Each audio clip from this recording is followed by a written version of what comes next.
All of us want to be as productive as possible, but none of us know how to use our time effectively. That's why I was so excited to come across Cal Newport's book, Deep Work.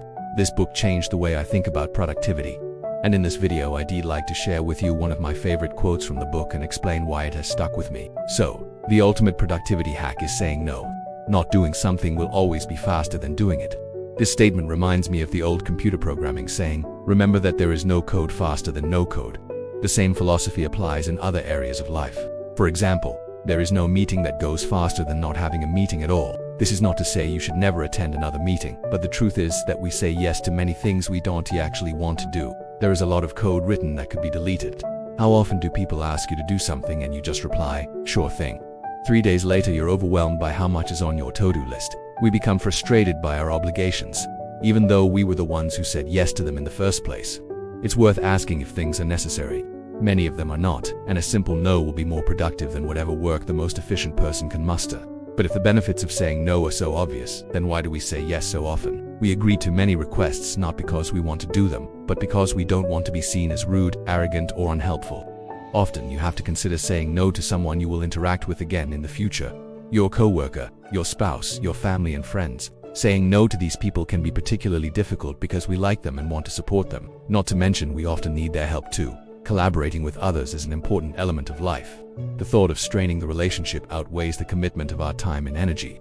For this reason, it can be helpful to be gracious in your response.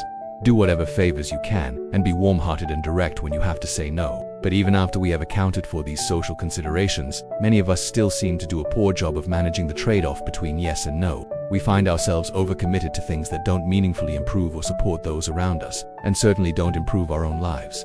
Perhaps one issue is how we think about the meaning of yes and no. The words yes and no get used in comparison to each other so often that it feels like they carry equal weight in conversation. In reality, they are not just opposite in meaning, but of entirely different magnitudes in commitment. When you say no, you are only saying no to one option. When you say yes, you are saying no to every other option. I like how the economist Tim Harford put it. Every time we say yes to a request, we are also saying no to anything else we could accomplish with the time. Once you have committed to something, you have already decided how that future block of time will be spent. In other words, saying yes costs you time in the future. No is a form of time credit. You retain the ability to spend your future time however you want. Yes is a form of time debt. You have to pay back your commitment at some point. No is a decision. Yes is a responsibility. Saying no is sometimes seen as a luxury that only those in power can afford. And it is true. Turning down opportunities is easier when you can fall back on the safety net provided by power, money, and authority. But it is also true that saying no is not merely a privilege reserved for the successful among us. It is also a strategy that can help you become successful. Saying no is an important skill to develop at any stage of your career because it retains the most important asset in life, your time. As the investor Pedro Sorrentino put it, if you don't guard your time, people will steal it from you. You need to say no to whatever isn't leading you toward your goals.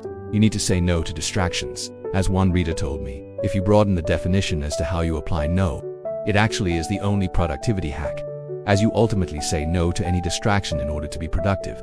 Nobody embodied this idea better than Steve Jobs, who said, people think focus means saying yes to the thing you've got to focus on, but that's not what it means at all. It means saying no to the 100 other good ideas that there are. You have to pick carefully. There is an important balance to strike here. Saying no doesn't mean you'll never do anything interesting or innovative or spontaneous. It just means that you say yes in a focused way. Once you have knocked out the distractions, it can make sense to say yes to whatever opportunities come your way. You may have to try many things to discover what works and what you enjoy. This period of exploration can be particularly important at the beginning of a project, job, or career. Over time, as you continue to improve and succeed, your strategy needs to change. The opportunity cost of your time increases as you become more successful. At first, you just eliminate the obvious distractions and explore the rest. As your skills improve and you learn to separate what works from what doesn't, you have to continually increase your threshold for saying yes. You still need to say no to distractions, but you also need to learn to say no to opportunities that were previously good uses of time, so you can make space for great uses of time. It's a good problem to have, but it can be a tough skill to master. In other words, you have to upgrade your no's over time.